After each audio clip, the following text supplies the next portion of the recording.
మీ పిల్లలు చదువుకున్నది ఎగ్జామ్ హాల్లో రాయాలన్నా, కాంపిటేటివ్ ఎగ్జామ్ క్రాక్ చేయాలన్నా మెమరీ ముఖ్యం. మెమరీ అనేది గిఫ్ట్ కాదు. రైట్ టెక్నిక్ అండ్ ప్రాక్టీస్‌తో ఎవరైనా సాధించవచ్చు. ఆయన డెఫినెట్‌గా. సృష్టించిన ఒక అద్భుతం అది. డెఫినెట్‌గా. తర్వాత కాలంలో తేజ గారితో మీకు నిజంగా గ్యాప్ రావడానికి కారణం ఏంటి? ఆయన వల్ల నా కాలు విరిగింది అని చిత్రం శ్రీను భావించి నువ్వు నేను నుంచి బయటకొచ్చాడా? అసలు తేజ గారితో మీ రిలేషన్ ఎలా ఉంది ఇప్పుడు? తేజ గారితో నాకు ఇప్పటికీ మంచి రిలేషన్ అండి. మేమిద్దరం మాట్లాడుకుంటే ఎవరిని వింటే ఫ్రెండ్స్ లాగా మాట్లాడుకుంటున్నట్టు ఉంటుంది. వాళ్ళిద్దరు ఫ్రెండ్సా అని అడుగుతారు నన్ను. ఎవరిని ఉన్నా కూడా మీ ఇద్దరు బాగా క్లోజ్ ఫ్రెండ్సా అంటారు. అంటే ఆయనతో అలాగే ఉంటాం, ఫస్ట్ నుంచి అలాగే ఉన్నాం. చిత్రం అప్పుడు కూడా మాకు ఏదన్నా డైలాగ్ లాగా ఉంటే ప్రాక్టీస్ చేయించి అందరితో ప్రాక్టీస్ చేయించమనేవాళ్ళు, నాకు చెప్పేవాళ్ళు ఆయన. సో అలా మేము అందరం పక్కకి ప్రాక్టీస్ చేసేవాళ్ళం. అలా ఫస్ట్ నుంచి కూడా ఎందుకు మంచిగా నాకు ఏంటంటే నువ్వు నేను సినిమాలో నన్ను ఆయన కొత్తగా చూపించాలనుకున్నానండి. ఓకే. అస్సలు ఆయనకి నాకు ఏమి ఇది లేదండి. ఆయన అనుకుంది వీడిని కొత్తగా ఏదైనా చూపిద్దాం, వీడిని బాగా చూపించాలనే ఉద్దేశంతో నాకు బెనర్జీ గారికి ఒక క్యారెక్టర్ అనుకున్నారండి. యాక్చువల్గా అదేదో ఇంగ్లీష్ ఫిల్మ్లో ఉందంట, నాకు కూడా తెలియదు. నేను బెనర్జీ గారు ఒకటే లాంటి డ్రెస్సు, ఒకటే లాంటి హెయిర్ కట్, ఇద్దరం కూడా ఒకేలాగా బిహేవ్ చేస్తుంటాం. సిగరెట్ వెలిగించిన ఒకేసారి వెలిగిస్తాం, గీక్కున్న ఒకేసారి గీక్కున్నాం, చూసిన ఒకేసారి, ఇద్దరం ఒకేసారి బిహేవ్ చేస్తూ ఉంటాం. ఏం చేసినా ఆయన యాక్చువల్ ఆయన లారీ డ్రైవర్, లారీ వెనక నేను కూర్చున్నా, ఇద్దరు ఒకేసారి చేస్తూ ఉంటాం ఏ పనైనా. సో అలాగే ఒక క్యారెక్టర్ డిజైన్ చేసుకుని అలా చేశారు. సో అలాగా ఫస్ట్ రోజు షూట్ ఏంటంటే సార్, నాకు ఫిలిం నగర్లో గెస్ట్ హౌస్ ఉంది కదండి, ఆ గెస్ట్ హౌస్ దగ్గర షూట్ యాక్చువల్గా జరిగింది. అంటే అది మిస్టేక్ అని కూడా కాదు, ఆ షాట్ ఏదంటే ఫస్ట్ షాటే అండి. ఫస్ట్ షాట్ ఏంటంటే సినిమాలో హీరోయిన్ అనిత గారు ఆటో ఎక్కి వెళ్ళిపోతూ ఉంటే మేము బిల్డింగ్ పైనుంచి చూసి హీరోయిన్ వెళ్ళిపోతుందని చెప్పి అక్కడి నుంచి దూకి పరిగెడతాం హీరోయిన్ వెనకాల. ఆ షాట్ ఫస్ట్ షాట్ ఏంటి, దూకే షాట్ చేశారండి. సో నేనంటే ఓకే రెడీయా, నువ్వు రెడీ, హార్స్మన్ బాబు గారు ఫైట్ మాస్టర్, ఓకేనా డన్, తేజ గారు డన్ చేసేస్తాడు సీను అని అంత నేను కూడా కాన్ఫిడెంట్గా ఉన్నాను సార్. సో ఏమైందంటే కింద కెమెరా పెట్టారండి, కెమెరా ముందు ఒక మార్క్ వేసారు, ఆ మార్క్లో దూకి రోల్ చేయాలి, పక్కకి వెళ్ళిపోవాలి. ఎందుకు రోల్ చేసి పక్కకి వెళ్ళిపోవాలంటే సేమ్ అదే పాయింట్లో బెనర్జీ గారు దూకుతారు. కరెక్ట్, సేమ్ అదే పాయింట్లో బెనర్జీ గారు దూకుతారు. సో నేను బాగానే రెడీ సార్ అన్నాను, ఎయిర్లో ఉన్నాను, అది దగ్గర 3 ఫ్లోర్, సెకండ్ ఫ్లోర్ అనుకుంటా, అక్కడి నుంచి ఎయిర్లో ఉన్నాక నా డౌట్ ఏముందంటే కింద కెమెరా ఉంది, మార్క్ ఉంది, నేను ఒకవేళ కరెక్ట్ మార్క్లో దూకి రోల్ చేయకపోతే నా వెనక బెనర్జీ గారి పైన దూకేస్తారా, అది ఎయిర్లో ఉన్నప్పుడు వచ్చిందండి ఆ డౌట్ నాకు. సో ఆ డౌట్ అయినా సరే దూకాము, రోల్ చేసాం, పడ్డాం, బెనర్జీ గారు కూడా దూకారు, అంతా క్లాప్స్ కొట్టి అయిపోయిన తర్వాత అప్పుడు అంతా బెడ్లు ఇవి ఉండే అట్టపెట్టెలు, వాటి మీద బెడ్లు వేసి దూకేవాళ్ళం. ఇప్పుడు అంతే వైర్ వర్క్ వచ్చింది. ఆ తర్వాత అయిపోయింది షార్ట్, అమ్మాయ్య బాగా వచ్చింది అనుకుని తర్వాత దిగితే కాలు నిలవట్లేదండి, పడిపోతున్నది, కాలు నిలబడట్లేదు నాకు. ఏంది అబ్బాయి నిలబడట్లేదు చూస్తే ఆ లోపు స్వెల్లింగ్ వచ్చేసి నరసింహ బాబు గారు వచ్చారు, చూశారు, ఇది ఫ్రాక్చర్ అన్నారు. సో అక్కడి నుంచి హాస్పిటల్కి తీసుకెళ్లారు. అక్కడ కేపాలని ఒక హాస్పిటల్ ఉండేవి, అక్కడ తీసుకెళ్ళి కట్టేసి ఆ తర్వాత ఇంకా నేను ఆ సినిమాలో చేయలేదండి, మిస్ అయిపోయాను. అదే నా క్వశ్చన్ కూడా. అయితే చిత్రం శ్రీనుకి నేను ఒక మంచి రోల్ క్రియేట్ చేశాను, ఒక మంచి బిగ్ ఆపర్చునిటీ ఇద్దాం అనుకున్నాను, కానీ శ్రీను ఇంకా చెప్పకుండా సినిమాకి రాలేదు అని చెప్పి తేజ గారు చాలా ఫీల్ అయ్యారు, అది గ్యాప్ కారణమైంది అని విన్నాను, నిజమా? అంటే అఫ్కోర్స్ నిజంగా ఎవరికైనా స్పాట్లో ఒక డైరెక్టర్కి, ఒక ఆర్టిస్టు దెబ్బ తగిలిందంటే ఆ బాధ ఉంటుంది సార్, డెఫినెట్గా బాధపడి ఉంటారు. అయ్యో వాడు కరెక్ట్గా ఇప్పుడే కెరీర్ స్టార్ట్ అయింది కదా, ఈ టైంలో పాపం వాడు కాల్ ఫ్రాక్చర్ అయిందని బాధపడి ఉండొచ్చు. సో అలాగే నీకు 6 months బెడ్ అండి, 6 నెలలు నేను బెడ్ మీద ఉన్నా. ఆ తర్వాత మళ్ళీ నాకు ఉషా కిరణ్ వాళ్ళదే ఆనందం సినిమా, నాకు ఓ క్యారెక్టర్ అనుకుని పిలిచారు, నువ్వు ఓకేనా నడుస్తున్నాను సార్, అప్పటికి నడుస్తున్నా. సో ఈలోపు సినిమా అయిపోయిందండి, నువ్వు నేను అయిపోయింది. తర్వాత ఆయన మళ్ళీ 2 సినిమాలు చేశారు, పెద్ద డైరెక్టర్ అయిపోయారు. తర్వాత నాకు మళ్ళీ ఆయన పిలిచి 1000 అబద్ధాల్లో క్యారెక్టర్ ఇచ్చారు, చాలా రోజులు బట్టి నేనే రాజు నేనే మంత్రి ఇచ్చారు. చాలా రోజు అంటే అవునండి, చిన్న గ్యాప్ అంటే నేను కూడా వెళ్ళి కలవకపోవడం కూడా అయ్యుండొచ్చు మేబీ. ఈలోపు ఆయన పెద్ద డైరెక్టర్ అవడం, పెద్దలతో చేయటం, అది కూడా కారణం. అంటే ఎందుకు ఈ క్వశ్చన్ ఇంత లెంత్గా అడిగానంటే, చిత్రం శ్రీను మీ పేరు అంటే మీకు ఇంటి పేరు ఇచ్చేసాడు ఆయన. అవునండి, ఇంటి పేరు మార్చి కొత్త ఇంటి పేరుని ఇచ్చారు.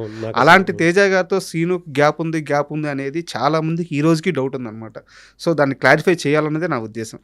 అంతే క్యారెక్టర్ సెట్ అయిపోయి ఉండొచ్చు అండి, అంతే సెట్ అవ్వకనే ఇవ్వకపోయి ఉండొచ్చు. నేను మొన్న కూడా ఇప్పుడు జరుగుతున్న షూట్ నెక్స్ట్ ఏదనుకుంటున్నాను, వెళ్ళి కలుస్తూనే ఉంటాను ఆయనకి, మొన్న మధ్య కూడా వెళ్ళి కలిశాను, నేను వెళ్తే మంచిగా మాట్లాడతాను. అంటే ఆయనకు కూడా అనుకోవాలి, ఇది కరెక్ట్గా సరిపోతాడు అంటేనే కదా పిలుస్తాము. ఇప్పుడు నేనే రాజు నేనే మంత్రి ఉంది, అసలు నేను అందులో చేస్తాను కూడా అనుకోలేదు. టప్పని ఒకరోజు ఫోన్ చేశారు, ఎక్కడున్నావు చిత్రం అన్నారు. సార్ ఇట్లా ఉన్నాను సార్, ఒకసారి వస్తావా అంటే, నానక్రమంలో షూట్ జరుగుతుంది, వెళ్ళాను కలిశాను, ఒక క్యారెక్టర్ అనుకుంటున్నాను కానిస్టేబుల్, కానీ చిన్నదిగానే బాగుంటుంది అంటే, ఏంటి సార్ అంటే ఇలాగా నిరహార దీక్ష చేస్తూ ఉంటే వెళ్ళి వాళ్ళకి ఆ నిమ్మకాయ రసంలో పాయిజన్ ఇస్తాను.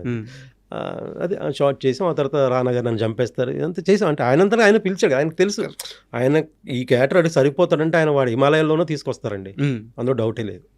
నాకు సెట్ అవ్వక పిలిచి ఉండరు అంతే. అండ్ ఒక సీరియస్ క్వశ్చన్ అడుగుతాను, ఇది లైఫ్కి సంబంధించింది. ఓకే. ఉదయ్ కిరణ్ గారి రైజు దగ్గర నుంచి చూసిన అతి కొద్ది మంది మనుషుల్లో మీరు ఒకరు. సో మీ కెరీర్ విషయానికి వస్తే ఆయన కెరీర్లో ఆయన చూసిన అంత సక్సెస్ ఎప్పుడు మీరు చూడలేదు, అంత డబ్బు ఎప్పుడు మీరు చూడలేదు, అంత ఫేము మీరు ఎప్పుడు చూడలేదు. బట్ ఉదయ్ కిరణ్ గారు సడన్గా ఆల్ ఆఫ్ సడన్గా అలాంటి ఒక డిసిషన్ తీసుకున్నారు. మీ లైఫ్లో మీరు చాలాసార్లు పడ్డారు, చాలాసార్లు చేశారు. ఏ నిర్ణయము మిమ్మల్ని ఇంత కాన్స్టెంట్గా ఇంత స్థిరంగా ఉంచగలిగింది? ఎందుకు ఉదయ్ కిరణ్ గారి ప్రస్తావనే నేను రెఫరెన్స్కి అడుగుతున్నానంటే, అంటే అంత పెద్ద స్టారు కూడా మెంటల్గా డౌన్ అయిపోయే ఇండస్ట్రీ మంది. సో చిత్రం శ్రీను కష్టాల నుంచి నిలబడడానికి కారణం ఏంటి? సార్ అంటే నేను కారణం కూడా కాదు, ఆ బలం ఏంటి? ఆ బలం అంటే అది ఆ సినిమా మీద ఉన్న ఇష్టం అండి. సినిమానే కాదు, ఎవడైనా ఏ పని చేయాలనుకున్నా చిన్న లైఫ్లో నేను ఎప్పుడూ రియలైజ్ ఉంటాను సార్, రియాలిటీలో ఉంటా. అంటే ఏ పని చేయాలనుకున్నా అప్ అండ్ డౌన్స్ కామన్గా ఉంటాయి, అది సహజం. ఈరోజు కొంచెం డౌన్ అయ్యాం కదా అని బాధపడి డిప్రెషన్కి వెళ్ళిపోద్దు అస్సలు. మనం అసలు ఫీల్ అవుతాం, అవును ఈరోజు నేను వచ్చినప్పుడు ఏం లేదు కదా, మళ్ళీ కొడతాం గోలు అని, మళ్ళీ అక్కడి నుంచి మళ్ళీ మనం గోల్ కొట్టడానికి ఏం చేయాలో చేయాలి తప్ప రాంగ్ స్టెప్ మాత్రం వేయద్దు. ఇప్పుడు అదే ఉదయ్ గారు చేశారు, అలా అకుండా ఉంటే ఈరోజు ఇంకా ఏమేమి జరిగాయో, ఇంకా మంచి మంచి ఏమన్నా వచ్చాయో, మంచి సినిమాలు వచ్చాయేమో. బతకడానికి చాలా మార్గాలు ఉన్నాయి కదా సార్ ఇండస్ట్రీలోనే. కరెక్ట్. మనకి సినిమానే ఇష్టం కదా, ఏదో ఒక ప్రోగ్రామ్ జడ్జికి వెళ్ళినా కూడా ఎంతో కొంత ఫేము డబ్బులు ఇప్పుడు అలా ఉంది కదా సార్. అవును. అప్పుడు అంటే ఇంత స్పాన్ లేకపోవచ్చు, కానీ ఇప్పుడు చాలా స్పాన్ ఉంది కదా. సో ధైర్యంగా మనం చేసే నిజాయితీగా చేసుకుంటూ దాన్ని నమ్ముతూ పని ముందుకెళ్ళాలండి. అది అప్ అండ్ డౌన్స్ కామన్, అది లేకుండా లైఫ్ అవ్వదు. ఎందుకంటే మనం వచ్చినప్పుడు అప్పు నుంచి రాలే, డౌన్ నుంచే వచ్చాము. అప్పు చిన్న డౌన్ ఉంటుంది, మళ్ళీ అప్పుకి వెళ్తాం, అది కామన్. అది లేకపోతే లైఫే కదా. అది అర్థం చేసుకున్నాడు ఏ పనైనా చేసుకుంటూ ముందుకెళ్ళచ్చు, ఏదైనా సాధించవచ్చు. నాకు చాలామంది ఇన్స్పిరేషన్ ఉంటారండి. అమితాబ్ బచ్చన్ గారి స్టోరీ ఒకటి, పూరి గారు, చాలామంది ఉన్నారండి. నాకు మన కేఎఫ్సీ చికెన్ తింటాం అతను, నేను అవన్నీ అంటే ఇన్స్పైర్గా తీసుకుంటాను సార్. ఎందుకు చిరంజీవి గారు మధ్యలో హిట్లర్ ముందు చిరంజీవి గారు అయ్యో ఆ తర్వాత మళ్ళీ హిట్లర్ నుంచి మళ్ళీ కొడితే ఈరోజు అన్నయ్య మళ్ళీ పాత అన్నయ్య.